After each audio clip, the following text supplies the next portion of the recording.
Hello, I'm Brian C. Mears, and this is Beneath the Dot, a small mini-series where we go investigate some of the more complex pieces that I've created over the last decade of being an artist. Today I'd like to start with one of my favorites, because it actually happens to be one of the first visionary pieces I ever had. Everything prior to that was just practice. This piece in particular, which is titled Our DNA is of Earth and Sky, came to me and was inspired by two separate pieces. Now, the story goes that we were actually driving down from the mountains after I spent a day with my kids up in Rocky Mountain National Park. On the radio, we were listening to a band called A Tribe Called Red. And in that song, they actually have the lyric of Our DNA is of Earth and Sky. So for anybody that's ever driven from Estes Park back down towards Denver, you know that's a very twisty canyon, and there's a lot of interesting places that you have to navigate through. Now, the night before we took this trip, I'd actually read an interesting article about a theoretical 24-stranded DNA, basically super rope that would create a space where humans would be more impenetrable to diseases. Our immune system would work better. Overall, we just become superhumans. And it is an interesting concept, at least to contemplate.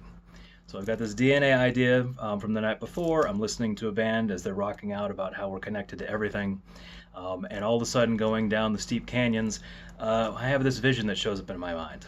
I tried to hold on to it to the best of my ability, and as soon as we got home, I actually pulled out a big piece of paper and started sketching out the base frame about what it would look like. Now, within this piece itself, we put in 4 elements. For those that don't know, I am an acupuncturist, and I've been doing that for about 20 years or so. Acupuncture has a 5-element theory. It doesn't fit with this space because we were listening to indigenous people's music. And so I went with a 4-element model on this one. Within the Chinese medical systems, there's a differential in between yin and yang. And you always want to have yin above yang because yang goes up, yin goes down, and the intermixing in between the two is what actually creates the space that we all exist within. If you had yang above yin, then they would separate. I put the yin elements up top. We have the earth in the upper left-hand corner. We have the water in the upper right-hand corner. Juxtaposed down on the bottom, we have the fire in the lower left, and we have air in the lower right. So we've got fire and water are opposite each other, air and earth are opposite each other, and in between, there's a 24-stranded DNA molecule that's going into a gigantic vortex. Behind that, I put in a spiraling flower of life, which I now know of is the lotus of life, because it has more of a funnel shape to it. It's certainly more of a vortex form than the normal flat versions that a lot of people are creating. Over the top of that, I created all the DNA strands coming from the different elements, twisting within each other, and getting more and more complex as they move towards the center. Once we got to the center, my art skills were not great enough to be able to articulate all 24 together, so we end up coming up with the vortex itself.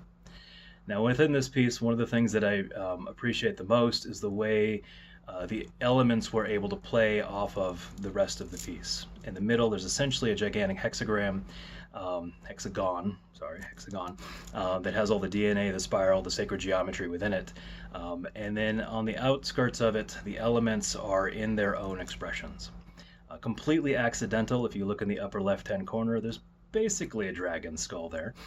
Had no intention of doing that. I actually looked at the wave which is a rock formation out of Utah, and used that as the inspirational piece to be able to create the earth portion of this. In doing so, I put in an arch, and all of a sudden I got a dragon skull there. Quite entertaining as I was working. One of the most interesting things about this piece is my experience as I was drawing it. I'd read that Beethoven and some of the great composers throughout history would end up having hear the entire concert all in one motion, and then their brain had to sort it out in between the notes to be able to make sense of it. And that was definitely what I went through as I was trying to create this piece. Saw the entire vision, had no idea how to articulate shadow, depth, texture, all those. I was still learning and teaching myself as I was going along. And in the creation of this piece, there was at least a moment of resonating with those old masters from before. We're trying to create something that I could see, but I really wasn't quite sure how to articulate. It was certainly a beautiful moment of self-growth, and I'm very grateful that it was able to come to the space that it did. Overall, this piece has taken me about 120 hours to be able to create. It's one of the pieces that I even use with my logo because the center of it still speaks to me this day, even though this piece, I believe, was done in 2017, maybe 18. I didn't actually write down a date on this one, so we're just winging it on that space. Thank you for joining me today, and please let me know what you think about this little mini-series. I'd like to be able to go into more of my artwork and be able to share it with you because I know I put a huge amount of detail on these pieces. It's really difficult for people to see them, especially on a small screen. Thank you very much, and I hope you make it a blessed day. Be well.